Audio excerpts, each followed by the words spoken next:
Maths Chat Live, special edition, Maths Conf 26 takeaways.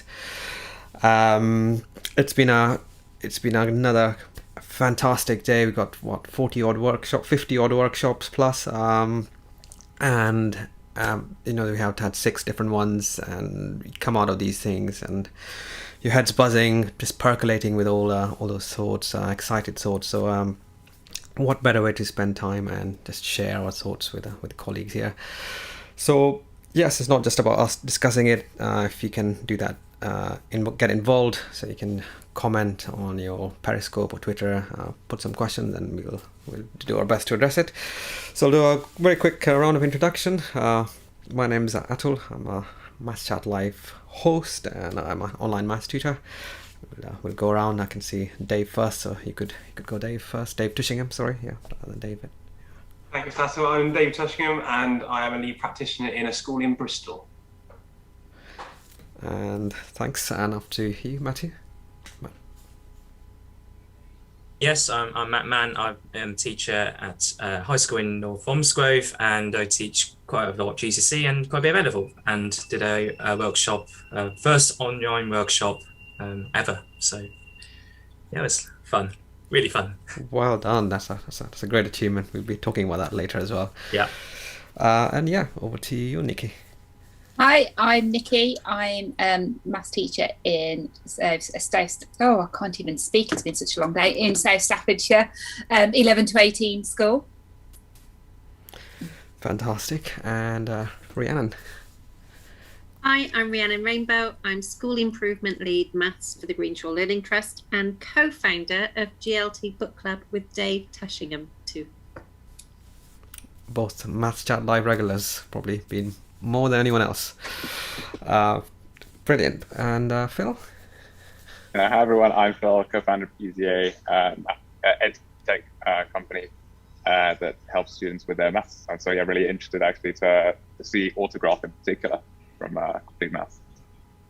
Yeah, big week. Tutor and autograph. David F?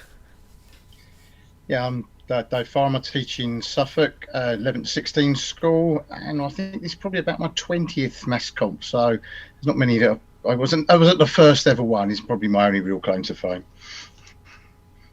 Fantastic. And well, the one and only Rob Smith representing Complete Maths. Well, that does make me Rob Smith, Atul. Obviously, I'm part of the maths team here at LaSalle Education and the Complete Maths. And as you mentioned, Mark launched Tutor and Summer School at MathsConf 26. And then a bit sneakily, I did a soft launch of Web Autograph in session 1 and was just showing some of the features and functionality, like sharing files. And my claim to fame, if David's going to claim that he went to the first MathsConf, I also went to the first MathsConf, but I also helped him set up his Dags Maths Twitter account. So I think that's going to be my claim to fame, is knowing Dags Maths. It's too true. Yeah, I mean, as you were saying on the green room, just a massive round of thanks to Complete Maths and the LaSalle team. It makes such a huge difference to us. I know we've all had the year of hell of teaching, but to come towards nearly the end and still feel revitalized, it's quite an achievement what you've done. So it's a huge round of thanks from us.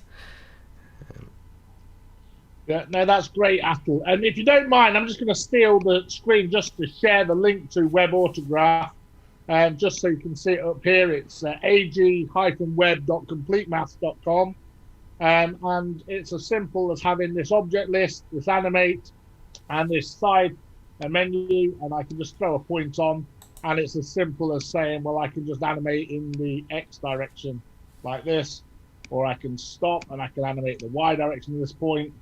Or I could use this object list and I could stick a line through it, a horizontal or a vertical line, like this.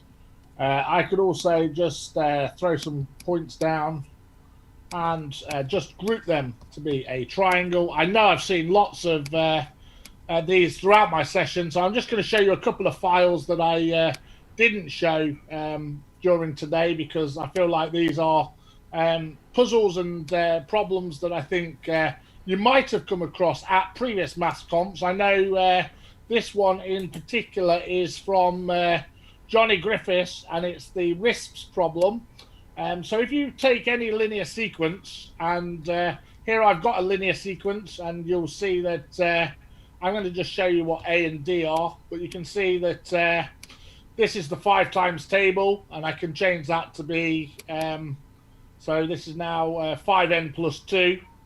And you think, well, that's not very exciting, Rob, but if I just show some additional text boxes, so I make this a pair of simultaneous linear equations, and then if I just show the solution for those, you'll see that x is -1 and y is 2. And you'll think, well, Rob, how did you work that out? And obviously, I'm going to say that the answer is maths. But you can see there that whatever the value of A and D for linear equations, you can change the values, and they will always have a solution of x is -1 and y is 2. And you just see these are 6 consecutive terms of a linear equation. So you think that's quite interesting. I know someone was talking in a session about using live pictures. I didn't actually take this picture of the Leaning Tower of Pisa myself, and because of the angle it's taken, but I can actually reposition the image to show that the angle of the tilt for the Leaning Tower of Pisa is about 5 degrees. And you can also do things like work out, there's a place called Dungeness. You can actually look at the focus of the satellite, the radio waves coming into Dungeness, and you can obviously see what happens when they come in, and obviously it really reflects off, and as this point moves round, the focus always is that point. So the best position to listen would be here. But that's just a couple of things you could do with autograph that I didn't quite get to show at my session earlier today. But I did think that people would want the link. It's just ag-web.completemaths.com. And we've obviously seen Pythagoras works with equilateral triangles, but it also works with squares, it works with pentagons, it works with hexagons, it works, and we can animate these. And you'll see in the top right-hand corner, we have a link where we can actually just share the file. So if you just copy that file, and then I can paste that in the chat to you, Atul, and you'll be able to share that out on Twitter, and people will be able to play with that file to their heart's content. But I'm going to stop the share and just say thank you so much for having Maths Chat live, because people do like discussing the sessions. But I did want to just make sure that you were aware that web autograph is now out there, and you can have a go with that. So I'm going to bid you all a good evening, and thanks a lot again for having me, Atul. Thanks, Rob. That was a great demonstration. So autograph is now live on the web, and I'll post a link to that Pythagoras task that just posted. There we go. All right, brilliant. So, well, we'll keep this one organic as all the Maths Chat lives are. Whoever wants to talk about it, maybe in the order of the way you were first hit by the workshop, the one that appealed to you most. Anyone want to go first? I mean, I'm quite happy. I mean, Jonathan Hall's Study Maths first workshop was sort of one of those that had a lot of wow moments in it for me. I don't know if anyone else was at that one, but the use of ratio tables, I've used them, but all the different ways he was utilising them, just sort of, yeah.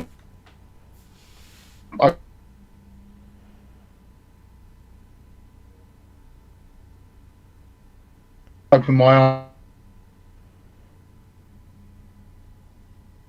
eyes to things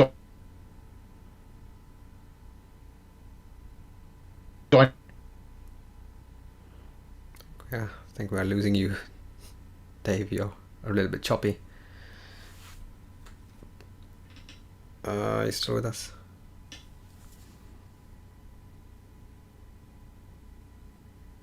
I wasn't in Johnny's workshop, but I do know when I watch it back, I'm going to have to, I'm really looking forward to watching it back, because it will be a pause and then take that moment in, and then watch the next bit and then pause and take that moment in. Because I think whenever you know Johnny presents, he just throws all these massive ideas and connections at you.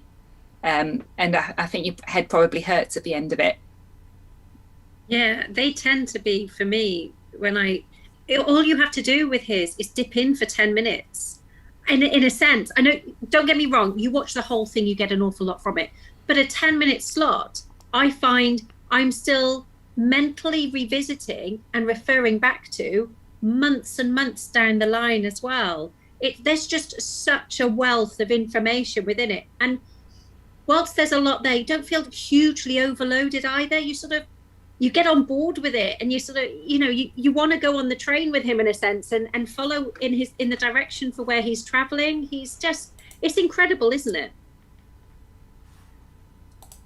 And I think the ratio tables as well. It's just a perfect topic to be looking at for me. I've always sort of used my bar models, and as soon as I was introduced to the idea of ratio tables, it's that sort of wow moment of, oh, we've got a method here that's just going to work for so many different types of ratio questions, and yeah, just to be able to explore that deeper and look at all the different ways you can explore those links and the different ways you can use them. I think that's just such a rich session to have seen. Yeah, I first saw them, what would it be, 3 years ago now, and I just thought, these are incredible. I never really got into bar models because I just started using ratio tables, and then every time I see them and see other people using them, it opens my mind to other things I didn't realize you could quite do. So yeah, I can't wait to catch up with that one. There were a few I need to do on catch up, simply because I know I'm going to need to sit down and study them. Yeah. Work through all the questions. That's exactly what I thought for the autograph as well. That's definitely one to actually take slowly, take on board, have a play with it, have your own go. So I'm really looking forward to doing that one as well.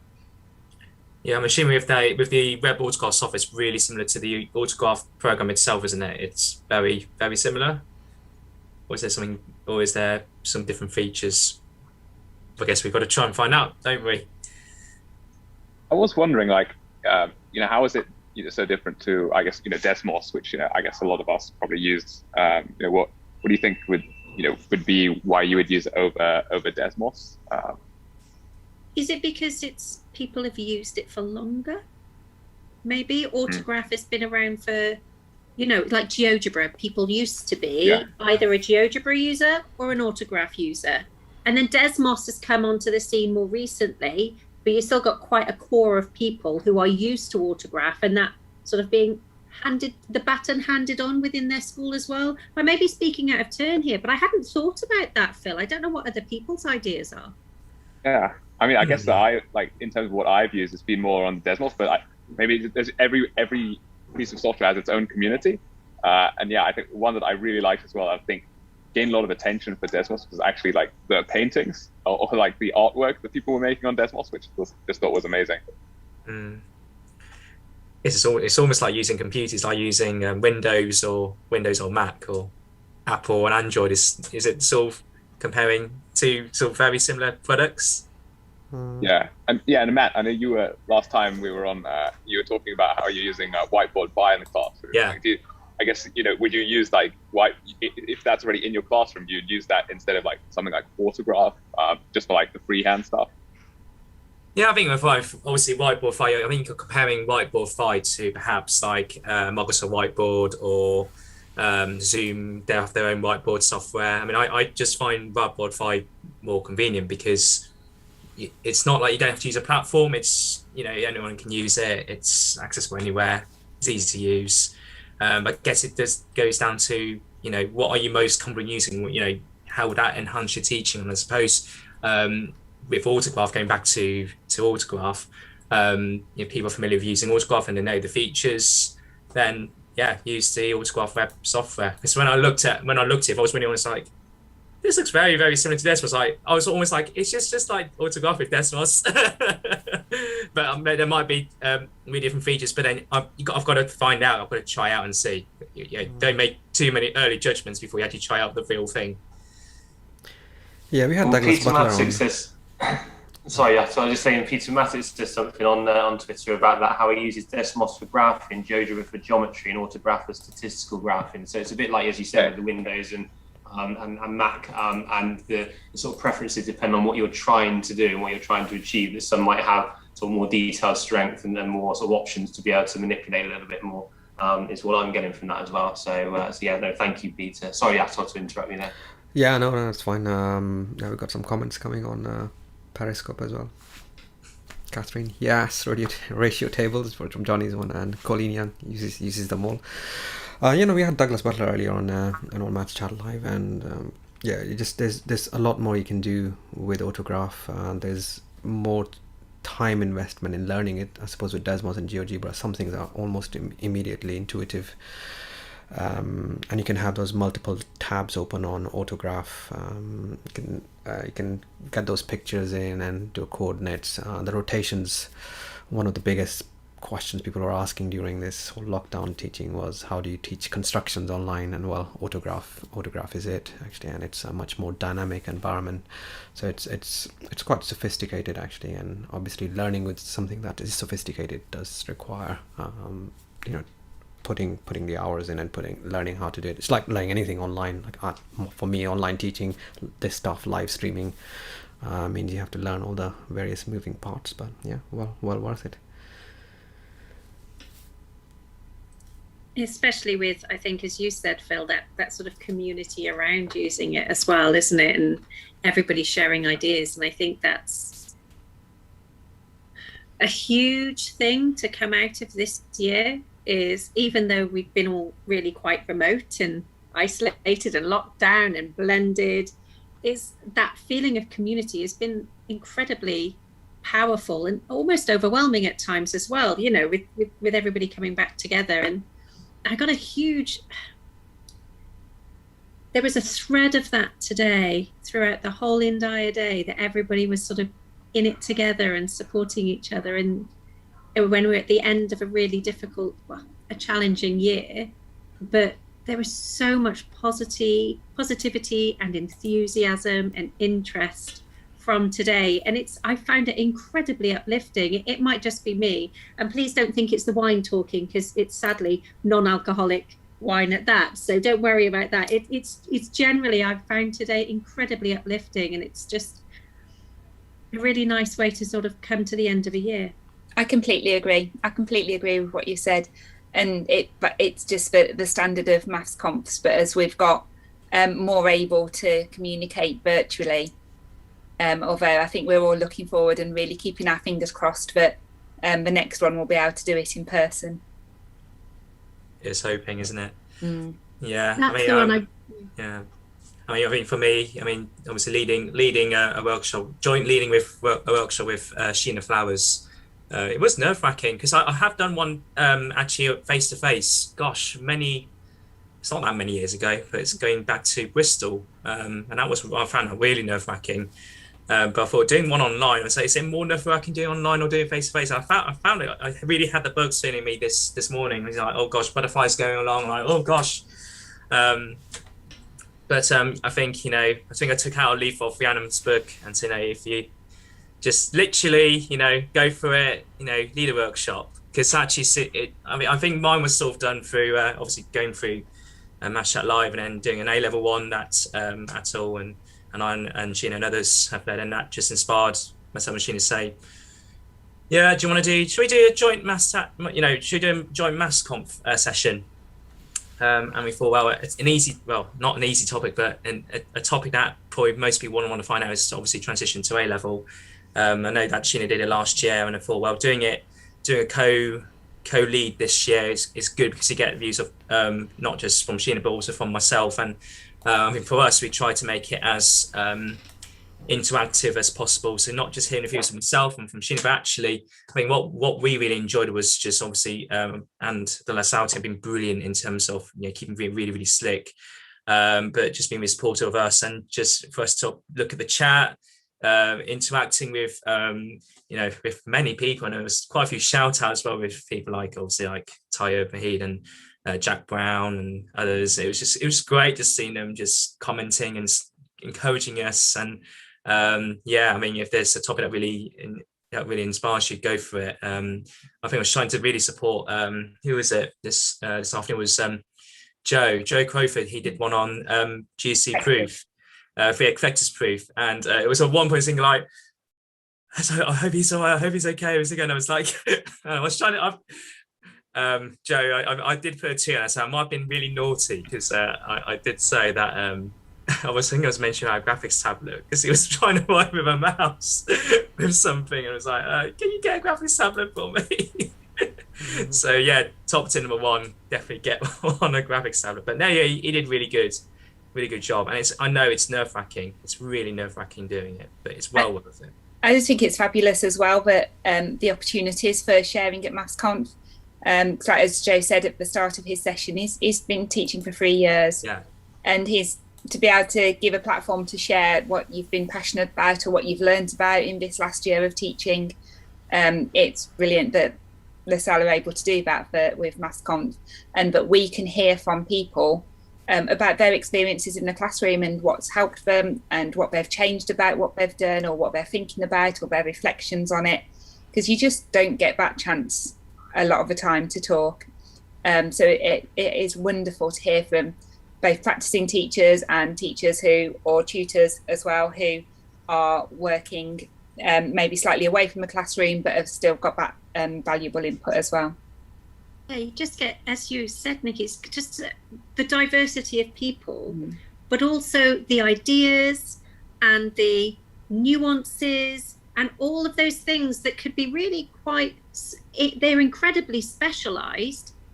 There's an opportunity to hear from everybody, and the community is overwhelmingly positive, and everybody is so incredibly supportive. It's been, I can't wait to meet everybody in person now. I'm really looking forward to it, because we've gotten to know each other so much. I think with our jobs and what we do and when we're presenting, it's so personal, isn't it? It really is a part of yourself, and we're putting ourselves out there and we're sharing it with everybody.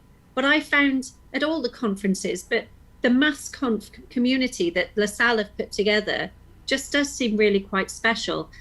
Oh dear, yeah, it is non-alcoholic wine, I promise you, but it is, that doesn't happen everywhere, and it doesn't happen by chance. It's done because people work really hard to make it feel that way. So I'm going to be very nervous, Matt. I've never presented at a conference in person. Neither have I. My first in-person one would be very nerve-wracking. Neither of you at all? No.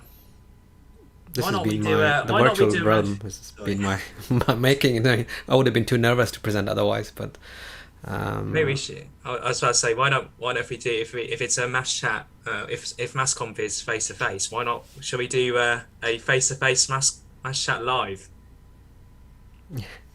Yeah, no, definitely we could do. I mean, I was thinking how this would work. A conference takeaways would work with in-person MassConf. Yeah, no, it's really great. I really love these collaborative workshops. There was more this time than I ever remember, and I think in many ways you, Rhiannon and Dave, have kind of pioneered this collaborative thing with the book club, and we see the two of you. It's so good because like one person is doing the talk and the other person is handling the chat, so you've got this double interaction, and I saw that with a whole bunch of other ones, and Catherine is writing in the chat as well, so she did one. There's 3 of them, right? Catherine, Charlotte, and that gave Helen, whose resources are incredible, amazing. But she found it nerve-wracking doing these things. But with the 3 of them, it was just a perfect way to get into it. So it's this collaborative workshop thing. Is the first one I had was Kieran and Neil Almond. Again, they just ping off each other so well. And you always like paying attention because the 2 people like kind of flip, so it just kind of on a video medium it just kind of zings you back in, and you're always there. So it's a really long may it continue, I think. I think it's one of the sorry, I'd just say I think it's a big compliment to LaSalle as well for how they've made people feel so warm and welcome with their ideas, because there's so many people out there that have expertise that hasn't been tapped into, and people would learn from hearing about other people's experiences, and the way that this is run so that it's so smooth, and you just go in with that confidence, things are going to work, and you know you're going to be supported in your ideas and getting that out there in an overwhelmingly positive community. And people will take from your ideas what works for them. They'll reject the things that maybe doesn't make sense to them, but you feel supported. And so that means that so many other people want to get involved, and those collaborative groups then come together. And I think without LaSalle showing that sort of ethos and showing that want to have an inclusive sort of network here, I think we miss out on a lot more. And it's just great to see so many people getting on board and having a go at that. Do you think because it's been virtual, people have been able to connect more and consider collaborating, whereas normally geographically they might be further apart, they might not realize each other are there with the same interests in the same way? So getting together and collaborating and doing something in person, there are so many more barriers to it. But we're all connecting all the time now virtually, and we're doing this. So it's an easier platform to do that with as well, because it's easier to find more like-minded people, I think, to be able to do it with. I think, with our little book club, when we started it off, it was half a dozen of us in the first session. And it was because people didn't have to travel and they could check in from anywhere, wherever they are. And it's just hooking on to anybody who has an interest anywhere they are, rather than those who are able to travel in and hear about it. And I wonder if that's one of the other reasons why it's more collaborative. I think that's definitely true. Oh, sorry. I think that's definitely true for the collaboration. Just that you're speaking to people a lot more often that you probably would only see once a term at a maths conf, and then just text on Twitter. But now you're actually able to get into the room with them, virtual room with them, chat with them, make plans, collaborate as if you were there next to them. And it's definitely a very positive takeaway to take forward when we start being back in person again. But we know we've got these connections which we can make stronger. Yeah, I'm all over this thing. I mean, I saw it in the online tutors community. In fact, that's how I learned tutoring online. I just learned it from other online tutors because it was such a small community. And and like before this MathsConf, before 2020, I'd meet like 2019, 2018. Yeah, there would be 3 of them. I'd maybe go to 3 of them a year, and it would feel like roughly once a term you get to meet the friends you've made. But now you can also almost every 2 or 3 weeks. The lockdown staff room, the book club with Maths Chat Live, I feel I've got to know people much better in this last year. The same people I used to meet on like Johnny from MathSpot, I've had like more time with him, with the lockdown staff room crew that we used to meet just once, and this way in which we connect more regularly on a regular is going to be amazing for education, because we've got I still call it the CPD without borders, and MathsConf is not just with us in England. It's actually, we've got people from all over the world both presenting and attending, and I'm so glad that they'll keep the MathsConf minis as virtual. I can't wait to get back in person. I think I've had enough, as still being the online person, I've had enough of the online conferences, and I do want to get back to one. But it's a great success story. I think with takeaways of a conference as well, just going through your 6 different sessions, how, I think we mentioned it before, varied our takeaways have been for what we've listened to, what we've had the opportunity to go and hear. I mean, I know I've gone from things like vectors, which connected then very nicely. There's lots of connections with the straight line graphs from Martin Noon, to maths anxiety, to problem solving. It's just been just a wealth of different takeaways, and being able to have so much choice to go and listen to so many different people's another fantastic aspect of MathsConf. Yeah, there are lots of different threads today. It's sort of the 3 degrees of separation you could follow from one session to the next, couldn't you? You could have that golden thread take you through all sorts of different journeys across the day today, with how different sessions would link to one another, no matter what it was that interested you in signing up for them in the beginning, that maybe you then didn't realize until watching them actually what the connection was. It's just an incredible lineup, really, isn't it? Yeah, for me, talking about collaborative, I think Vicky Priddles, I don't know if, who was on that, but I'm more into my sort of early and primary years teaching, and she had this incredible workshop. I was completely blown away by looking at word problems without numbers. So, because language is complex, and so she kind of threw away this whole idea of underlining keywords or focusing on keywords, because that itself can become a distraction, because there's so much going on in a wordy problem.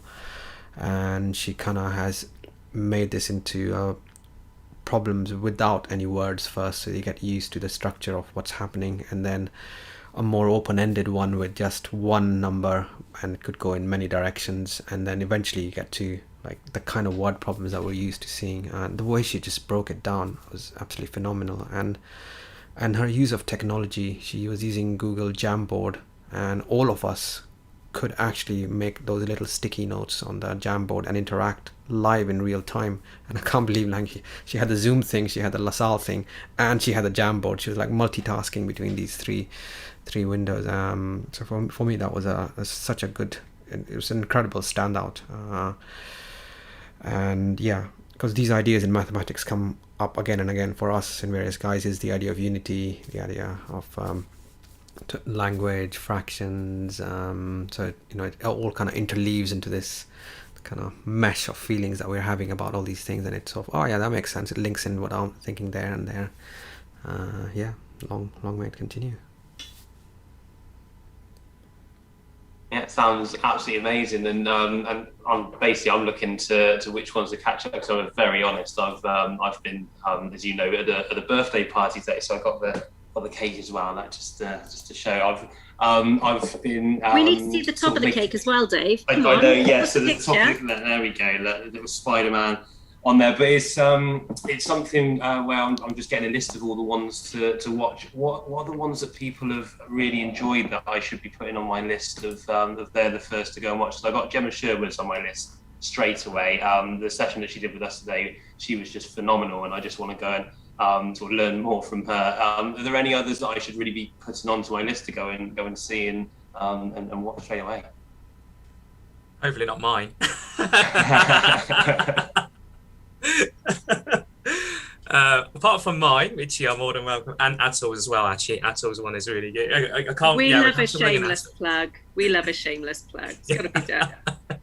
Actually, during the session that I co-led with Sheena, there was actually two sessions I really wanted to go to. It was actually, one was Atol's, and one was Joe Morgan's Topics in Depth. So yeah, I think that will be on my to-do playlist. I've seen on Twitter, I forget who said it now, but it was somebody said that should be compulsory, a CPD in maths departments, Joe Morgan's one. So yeah, definitely that's on the list to go and watch. She's absolutely fantastic, and yeah, looking forward to catching up on that one. Well, we've built all of her Topics in Depth sessions that she did with Craig Barton into the Trustwide CPD program, didn't we, Dave? for prompts and ideas for people. So this is just another one for us to add to that. I love Joe Morgan's sessions so much, but they are those that I have to sit down with my proper notebook and all of my equipment there, so I can sit and be a learner. So I'm the student when she's doing it, because I lose concentration really quickly. Joe Morgan always keeps my concentration for the entire session, and this is where it's usually twice as long, because I'm pausing, writing notes, working out the answers and doing it as they go. So yeah, that's going to be a top one for me. Another one in her Topics in Depth series is just top class, really, aren't they?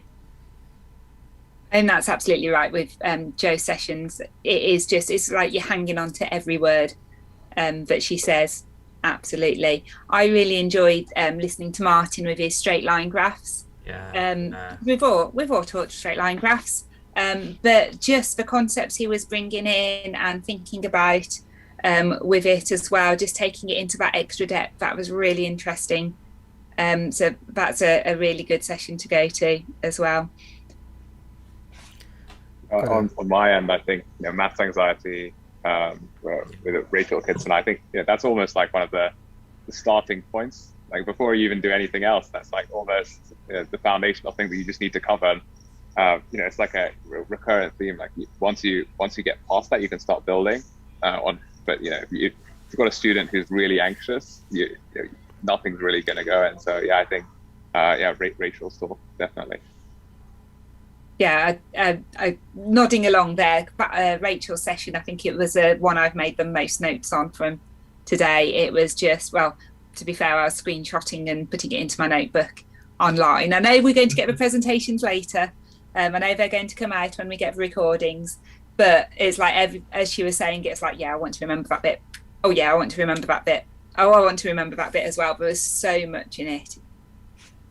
I think the really good thing about the maths anxiety conversation is I think, was it our last one? We spent a long time, because that was a long time discussing the maths anxiety session by Limes Wright, I think it was. Yeah. And there was that conversation that started because we know it's been bubbling around, but it's somebody sort of articulating it more now and bringing it to the forefront, and that conversation has continued is what I like. And it's not just we're talking about maths anxiety now, great, we all know it's important, and then we get busy with other things. And actually, no, it is incredibly important, and there are actually all of these other voices around it too. So it's just good to see that growing in people's understanding, awareness, sensitivity, and looking at how we can support anybody with it. Because I don't know about people feeling maths anxiety at all different levels. You run a maths session with maths teachers, a CPD session, and ask them a maths question. It takes a long time for anybody to want to answer. If you really want to unsettle a room of maths teachers, you ask them a question in front of other maths teachers, and nobody wants to get it wrong. It's a very quiet room for a little while. And we experienced that when Pete Mattock did some training for some of our schools virtually, did the second session this week. And actually, you'd think maths teacher would be there straight away with wanting to share their answers. We're all tentatively waiting for somebody else to, just in case we got it wrong. So, and I just thought to myself, actually, no, this maths anxiety goes a lot further than I'd originally considered. And that came right from the start as well with her session in the scale. So it's not just, do you have maths anxiety or don't you have maths anxiety? It's obviously a scale of it. And you move along that scale depending what situation you're in as well. Yeah. Yeah. I was going to say, don't ask me to score on a dartboard. That to me is, that I really don't want to do that. Don't ever ask me to do the scores on darts. But you can give me some quite complex algebra and I'll be fine. Yeah, and it came up in our maths chat live with Anne Watson as well. Just I think what we're seeing a conversation more of is, we've talked about the cognitive side of learning maths quite a lot, but the thing that teachers do all the time, I think Anne Watson has this classic quote, we have to be teachers first before we are the teachers of mathematics. And the idea of care, which getting your students involved, forming the correct kind of culture where getting things wrong. This maths is a subject in which you can get things wrong in so many different ways before it starts being right. So yeah, I'm so glad to see these conversations happening. And to be honest, I mean, I've prepared my presentation in a rush as well, like everyone else. I've been busy, and it wasn't proofread. I mean, I read it a few times, but there was a sign mistake in one of my calculations, and it got picked up on Twitter as a screenshot. The worst nightmare. But everyone understands. Yeah, there's a mistake in it, and I thought, well, yeah, that's a good example of me breaking the axioms. So it's in some ways it's a non-example of the thing I'm trying to present itself. So yeah, it's all part and parcel of it. So in our last maths conf, we presented on modelling maths. I have to say, sorry, Ree, but I must say, I put an example up and I asked people to rip it apart. I want you to really think about how you model and how you don't. The one thing I'd overlooked was that when I made the example, that by just changing the numbers and looking for links, that this second question was actually an impossible question. So we had people pick up on that halfway through, and I'd already had my own maths anxiety. And like we're speaking with Anne Watson on the last Maths Chat Live, I was more nervous about that one than I was with someone like Doug Lemoff, or because that particular one was like, I need to know my maths. This person really knows what they're talking about with their maths, and so the maths anxiety for me was right up there. And yeah, it's a real thing for all of us. And Phil, as you say, that's got to be your starting point, hasn't it? When you're planning something to make sure that the students can overcome that, so that they can engage in what you're doing. And yeah, but no, I had to throw that one in, Marie. Was it Nathan? I'm trying to remember. Was it Nathan Day that spotted it? Oh, I'm going to have to. Yeah, was it? I want to say Sam, but it might have been Nathan. Yeah. But no, I am always more nervous when we have where our special guests. Where it's a maths specialist book club session. They are my most unsettling ones. I'm more nervous about those, as you said, Dave, than meeting Doug Lemov. And oh gosh, who'd have thought? Or although Mary Myatt, she kept me on my toes just because she's simply brilliant. But yeah, it's just being in a room with other specialists. I suppose we're just really acutely aware of making those mistakes and having those impossible examples. That how often when I'm putting a question together do I even think about whether or not it's a realistic question for geometry? And somebody on there is going to say now they always check it, but until you make that mistake, you don't know that you have to take it into account. Yeah. Kieran Michael's got a great question for all of us. Which sessions presented the greatest challenge to your preconceptions and made you think most? So I can answer that one first. For me, it was definitely Vicky Priddle's wordy questions. There's so much that goes into those wordy questions, the idea of language. And actually, I've been watching some of our teacher CPD college videos as well, and like conceptual subitizing. There's so much that you can do with counting and subitizing in that early stage, even later on actually. But just the level of detail, like if you spend that amount of time looking at the language without the numbers involved, and then gradually putting the numbers in it and getting your pupils to understand the structure of the language, make up their own questions, and then realize this is what that wordy question means. It really, I would totally have to rethink what I think of a wordy question. I have to and spend that due diligence and time helping them decode those questions. No, we've just talked about it, but Rachel's session still with maths anxiety, the way she presented it and gave us the opportunity to reflect on our practices and to think about the situations that she presented and what happens in our classroom and what actions we could take to just tweak it or to give us the opportunity to reflect. That was good and challenging because it's making you think of how you can improve for the students. I think what challenged me was actually the first session. So it was Joe Berwick with his probability distributions and hypothesis testing. So we have like a default sort of scheme of order for the year 12 and year 13 in terms of statistics, but it's just swapping elements from year 12 into year 13 and then promoting some year 13 to year 12. So the bit really challenged me was sort of putting, well, it made you think, oh, actually you're doing stuff on conditional probability, but actually year 12 doesn't really cover that much about Venn diagrams. You shift that into year 12. You shift correlation and hypothesis testing and zero correlation, put that all into year 12, but then sort of demote binomial into year 13, because that's a massive topic that goes with the normal distribution, especially with hypothesis testing. So that got me thinking quite a bit. And then when looking at wordy questions, so going back to some wordy questions, I know that obviously there's not been that many A-level exam questions, because in reality there's only been about 2 series, or that has a full cohort of people doing it.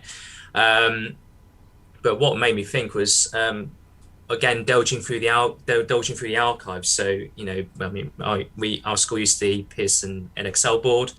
But actually, there's not really that many questions. It's not really that many questions even from the textbook that prepares students for it. So then Joe was suggesting to go back to different exam boards. So, for example, there's one on probability distributions, and he was saying that the OCR old spec S1 contains some really lovely questions, so challenging questions which fit well into the new spec for Pearson. So it does go into you have to go into quite a bit of research for it, and that just gets you thinking, like, actually, you know, when the old argument says, you know, should there be multiple examples, should there be one example? Actually, you know, in some ways, you know, I keep thinking the same question, should there just be one exam board?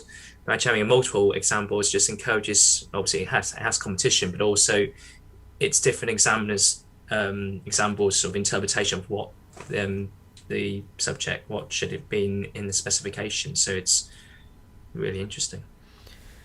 Yeah, we have a bit of a problem with the A-level maths. It's very new with this specification, and it is under-resourced. Actually, from our last one, we that reference on maths, Sandra's maths box, that's really, really good. She's really collected them. Yeah, it's very well. So I've started to use them. I didn't know about that before. Yeah, it's a tough one for the A-level ones as well, because the new A-level had just come in, and we don't have enough past papers, enough resources for that specification in the way it's done now, because stats and mechanics is compulsory, and it's that one module, and it's different in flavor than it used to be for the last, well, even 20 years, I would say. So yeah. And I'd never thought about the exam boards in that way, Matt. I'd always thought if we just had one exam board, it would be easier because then everybody's doing the same thing. But I hadn't thought then we'd only get that single exam board's interpretation of what it is. And then you don't get that same richness and diversity for the other ways that it could be applied or seen. So actually you get a greater exposure to the different ways that something can be implemented, something can be involved in a question, something can be pieced together, than if you just went down a single exam board. So maybe one of the best things we could do for our students is to expose them to the questions from as many different exam boards as possible, rather than just the one we are training them for. So thinking about actually in the single one we're training them for, part of the responsibility is to make sure that they're, in one sense, trained for all of them, but then fine-tuning it at the last hurdle. Yeah. Yeah, as tutors we have to, I mean, Phil, tester as well, we basically have to be aware of all the boards pretty much, and our tutor online internationally as well. So for A-level, I'll tell you what's a really good board. It's the Cambridge International A-level and Save My Exams in the free site. They just differentiate the questions much more finely, and there's loads and loads. It's like it's almost like my secret stash of A-level questions, but it is out there.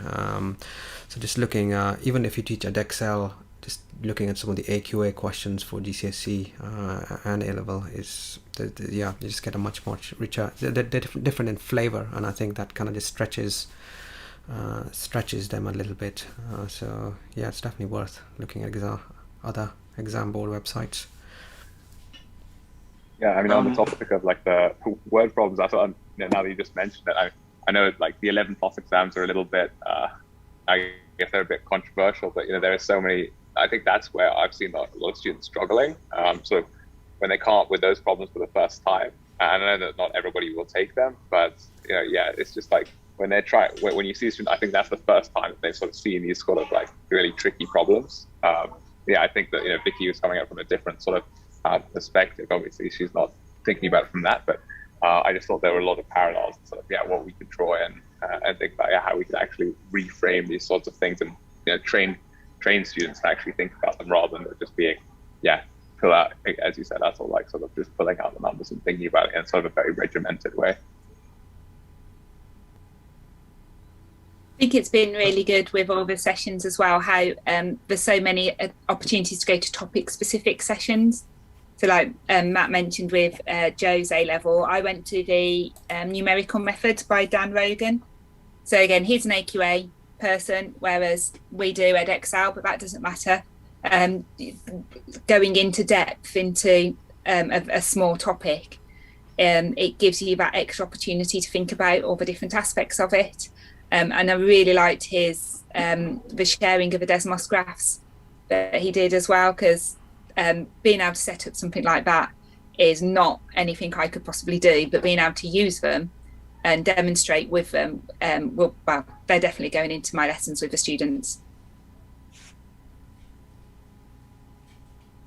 And one for me that I've that changed my disposition, go back to Kieran's question, was talking to Gemma and the idea of students when they get those right answers, and maybe you would scan across the class, ask how many people have got this right answer, and all those hands go up, and not being fooled into that they all get this, and that there's a sort of deeper understanding that they might still not have, and it's just that one question that they've got right, and they have understanding to answer that particular question, but not to be convinced then that they've understood the concept and moving on too quickly. So that depth of understanding, I think that connects really nicely to that one as well.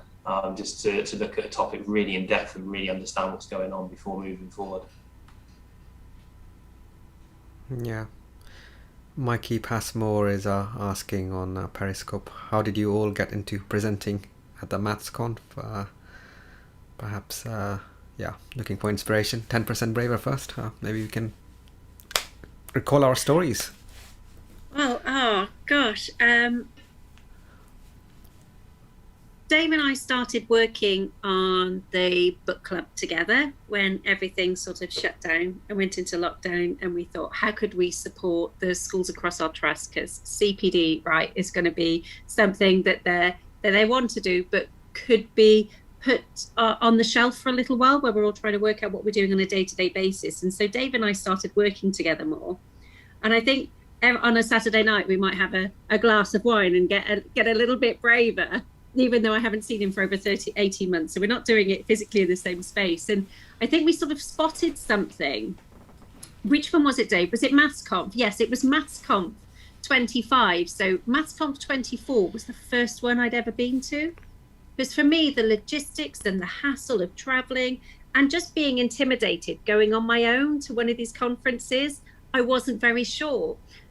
But the MathsConf 24, I thought, I can go along to this, and it doesn't matter, it won't take up a whole weekend. And then the advert came out for, are people interested in putting forward a proposal for the next one? And it sat, I emailed it to myself, because that's what I do with all the tweets I like, I fill my inbox. And I sat on it for a little while, and I think, Dave might have sent it to me after a little while and said, do you think we should do this? And I said, actually, I was about to say the same thing to you too. So we submitted for MathsConf, but then we looked back to see what other ones could come before it, so that we could get practice and get used to it. And so we did other ones that led to it, so that we would be more confident. We'd done more sessions, and it was just being that little bit braver, that 10% braver, and seeing the MathsConf 24, that it's just a room of really interested and supportive people, that made me think that actually, do you know what, Dave and I could talk for an hour, as you've seen from this. We could talk for an hour, and hopefully somebody will be in the room with us wanting to listen, but it would be okay, and it would be a safe space. What's it? High challenge, low threat. So that was how we first got into it. And for me, it was doing it with somebody else there, so I wouldn't be up there on my own, just in case. So thanks, Dave. It's all your fault. Yeah, and well, I think the same for you. I think it's all your fault. But it's for me also, just the only thing I'd want to add to that, it was also speaking to Mark McCaw, and what I've said previously about how sort of warm and caring this environment has been, and it's there are active learners that just want to learn more about their subjects and about how to teach mathematics, and that sort of feeling that I couldn't really make that error, I guess is just what made me think, I could have a go at this and practice something and get better at presenting, or another skill. I don't think I would have taken that risk if it hadn't been sort of sold as such a sort of caring environment where we can go and learn and grow together with this community that we have. It really needed that sort of warmth from Mark, and that opportunity of, we want to hear from everybody, that made me think, maybe I could do this, maybe I could give this a go. And I would highly recommend it. It's been an absolutely wonderful journey. I would really recommend it to people who are considering that out there. Very quickly, I think I'll add to that I think it was when we met with Pete Mattick, and he said, look, we're just maths teachers. We're just all out there learning together. He said it doesn't matter that somebody's written a book. He said it doesn't matter about whether or not they've presented at loads of conferences. He said we all just want to hear new voices. And he also said, once you got the bug, that's it. You're going to be hooked. And he was totally right. Another time, Pete was right. Oh, gosh. Oh. Yeah. I think I'm just trying to think for me. So for me, it kind of, so mine's a bit of a illusion because I did do a face-to-face one all the way back from Bristol, but I'll kind of discount that one. Actually, that was delivered to about 200 people face-to-face. So that was really nerve-wracking. I think I just became really brave and just went for it because that was to do with that first workshop I led was at Bristol, and it was to do with teaching for mastery. So it was one of those trending in the market, and just share some wisdom I did with my previous school. And then I kind of kept quiet for the next sort of 3 years, I suppose. 3 years I kept myself kind of off the limelight for a little bit, and still actually going on Twitter. But then the move to a new school, obviously the lockdown, working with Seega and Mel from Just Maths, for them being my colleagues, seeing them deliver so many different workshops, giving me lots of shout outs as well. Many shout outs later, and several conversations with, especially with Christian Seega, because he was saying, yeah, why not do a workshop? I reckon you've got a specialism in you. So, and that's when I decided to, first of all, we did sort of like a Just Maths sort of podcast. So we did do a podcast in September to just introduce ourselves. And then, I mean, obviously going on to Maths Chat Live was sort of the next leap up, just having a chat. And then hearing what Rhiannon and Dave have talked about in the being 10% brave, I thought, I'm sure I can deliver something. And then going to the MA conference in April and seeing Sheena doing one on transition A level, I think like, it's good to hear from one view. How about hearing from two views? So I just messaged Sheena and say, do you fancy doing one? And at that point, after then message us saying, should we do a Maths Chat Live on A level?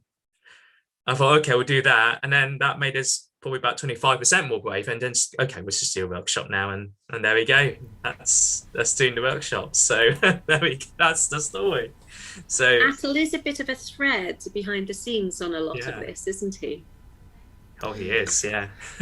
I mean, I picked up the Maths Chat Live philosophy pretty much from Mark McCourt, and he continuously says there is no party line in presenting. So present whatever you feel passionate about, and it's a feedback mechanism in some ways. You're presenting your colleague. We're all maths teachers, and so to come to my story, I mean, I discovered about this from a forum in 2017, and the maths conf at that time happened to be in London, so in Dagenham, and I took the bus there. And at that time, I don't think there was any tutors going to it, so I felt almost like kind of blagged my way to this thing that's for classroom teachers. I was really nervous. I was about to probably just reverse back on the bus, but I just went on my own there, and I turned up, and Mark was doing his introductory, and it just comes across so well, and I was just blown away by how friendly everyone was, how supportive they were,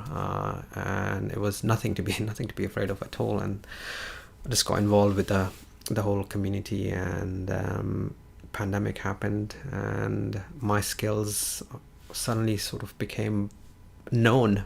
I started live streaming, and the online medium was it really is my more natural medium. So I'd held back on doing any talks for 3 years, but I felt like I'd done these Maths Chat Lives myself. I'd done Maths Chat Lives. I started feeling braver. 10%. I thought, well, I can do the Maths Chat Live, which is in the public domain, really. So I can do a presentation, a prepared one.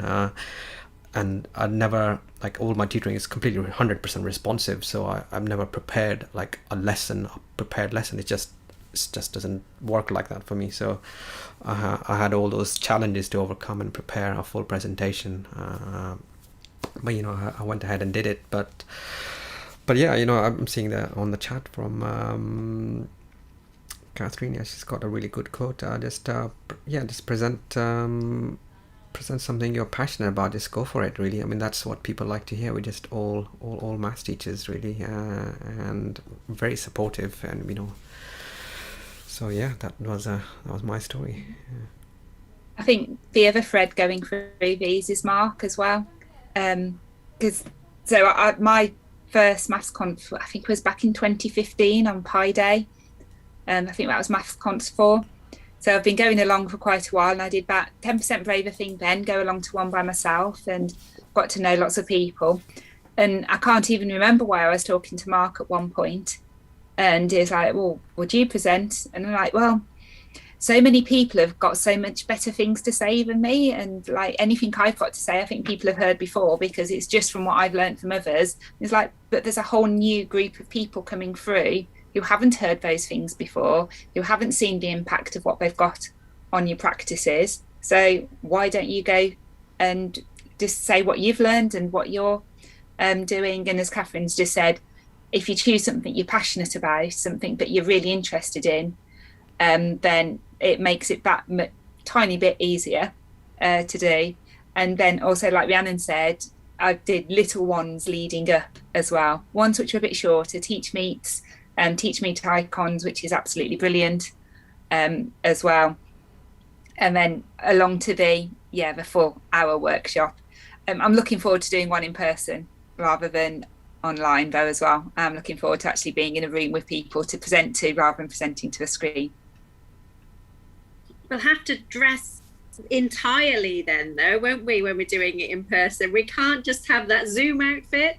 I went out the other day and I forgot what I was wearing, and I went to pick my daughter up from somewhere, and the person at the other end said, have you been at a Zoom meeting today? I was like, what made it? Oh yes. And then I looked down at what I was actually wearing on my bottom half. I'd gone out the house wearing that. So going to a conference in person, I think I'm just going to have to make sure I look at the entire ensemble rather than just half of it. But yeah, I can't wait to meet you all, Nikki. I really can't.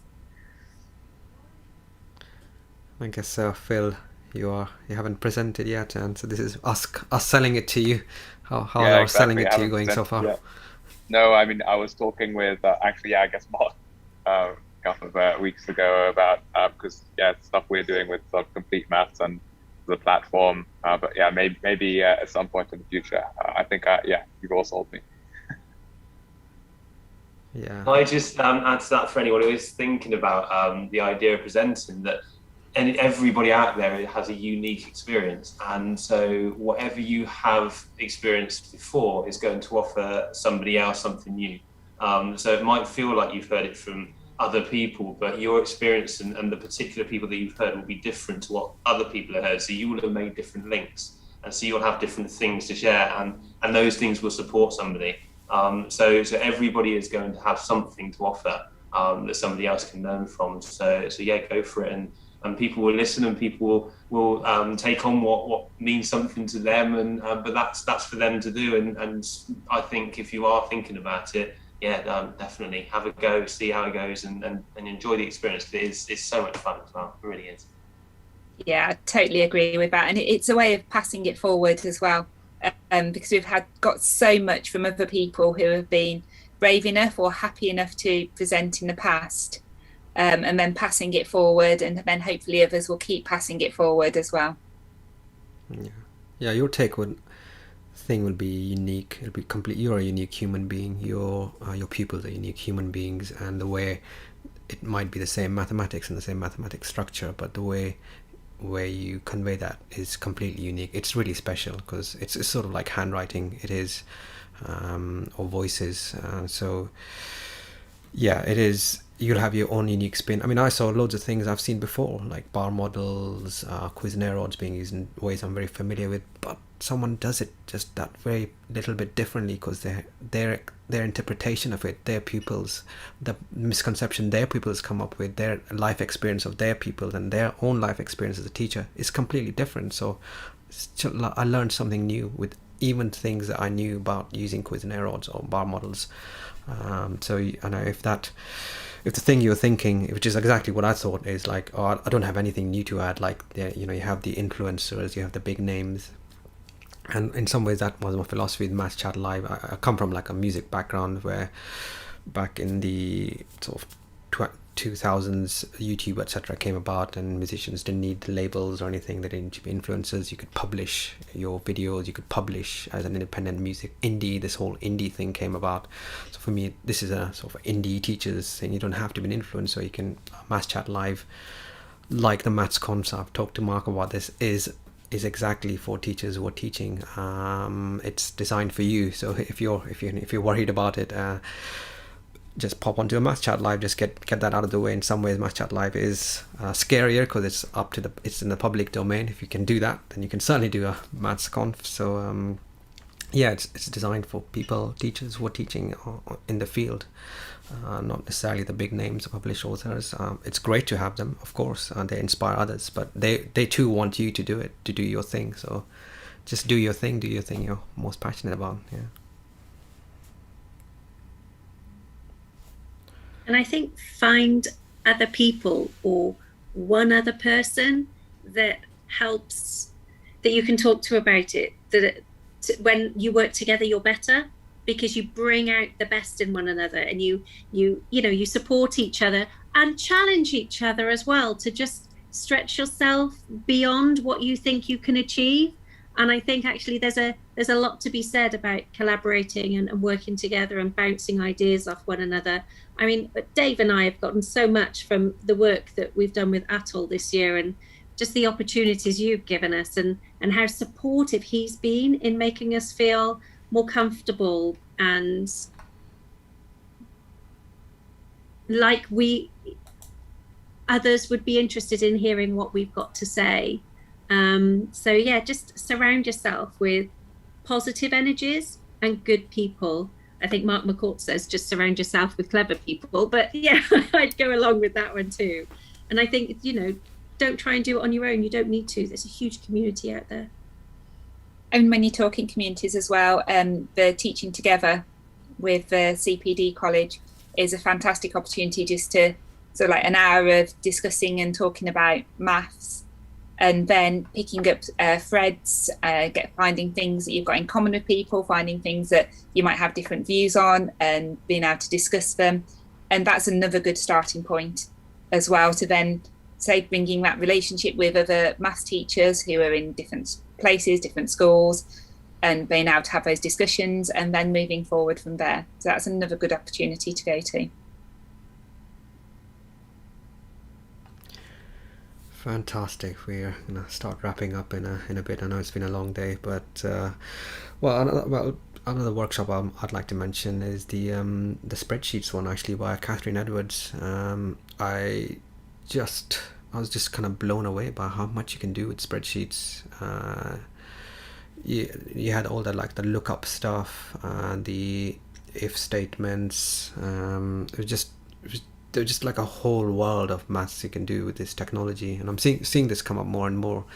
Like the pandemic's got people using technology more, and Excel is. I used Excel as an analyst for doing all sorts of calculations, but I never thought of it in teaching. So it's just kind of opened up this whole world, and I've seen Douglas Butler also use Excel along with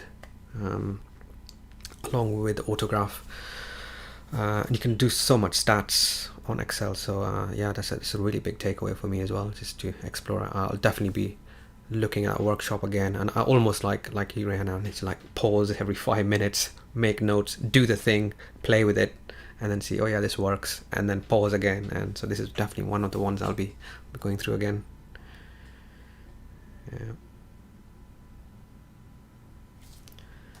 Yeah, I think the pausing one, I don't think I've paused for any video.